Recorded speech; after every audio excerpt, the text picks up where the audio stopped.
আন্তর্জাতিক প্রসঙ্গ। ইসরায়েলের প্রধানমন্ত্রী নেতানিয়াহুর বক্তব্য শুরুর সাথে সাথে খালি জাতিসংঘের অধিবেশন কক্ষ। গাজায় নৃশংস হামলার প্রতিবাদে নেতানিয়াহুকে বর্জন করে বেরিয়ে গেলেন বিভিন্ন দেশের কয়েকশো প্রতিনিধি। কিন্তু নেতানিয়াহু বলে বসলেন, যেসব নেতা প্রকাশ্যে তাকে নিন্দা করে, গোপনে তারাই প্রশংসা করে। বিশ্লেষকরা বলছেন, নেতানিয়াহুর চামড়া মোটা। আর তা না হলে এমন হত্যাযজ্ঞ আর বিশ্ববাসীর এমন বয়কটের পরও কি কেউ নিজের সাফাই গাইতে পারে?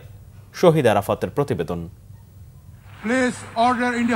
তুমি চলে গেলে চেয়ে চেয়ে দেখলাম। ইসরায়েলের প্রধানমন্ত্রী বেনিয়ামিন নেতানিয়াহুর অবস্থাও অনেকটা এরকম। শুক্রবার তার বক্তব্য বর্জন করে কয়েকশো প্রতিনিধি জাতিসংঘ মঞ্চ ত্যাগ করলেন। কিন্তু নেতানিয়াহুর যেন কিছুই বলার ছিল না। গাজায় নৃশংস হামলায় ইসরায়েলের বিরুদ্ধে এ যেন এক সম্মিলিত প্রতিবাদ, ঘৃণার বহিঃপ্রকাশ। বক্তৃতা মঞ্চে নেতানিয়াহু দাঁড়ানোর পর অধিবেশন কক্ষ থেকে বের হতে থাকেন বিভিন্ন দেশের প্রতিনিধিরা। হা করে দেখা ছাড়া কিছুই করার ছিল না নেতানিয়াহুর। সাধারণ পরিষদের সভাপতি অসহায়ভাবে আহ্বান জানান শৃঙ্খলা রক্ষার। প্রায় খা খা অধিবেশন কক্ষে ভাষণে নেতানিয়াহু যা বললেন তা ছিল রীতিমতো হাস্যকর। বললেন, যেসব দেশের নেতারা প্রকাশ্যে তাকে নিন্দা জানায়, গোপনে সেসব নেতারাই আবার তার প্রশংসা করেন। ভাষণ বর্জনের বিষয়টি যে ইসরায়েলি প্রধানমন্ত্রী খুব একটা আমলে নেননি তা বোঝা গেল তার বক্তব্যে। জানালেন, হামাসকে নির্মূলে হামলা অব্যাহত থাকবে। রাজনীতি বিশ্লেষকরা বলছেন, যার গায়ের চামড়া মোটা এ ধরনের প্রতিবাদে তার কিছুই আসে যায় না।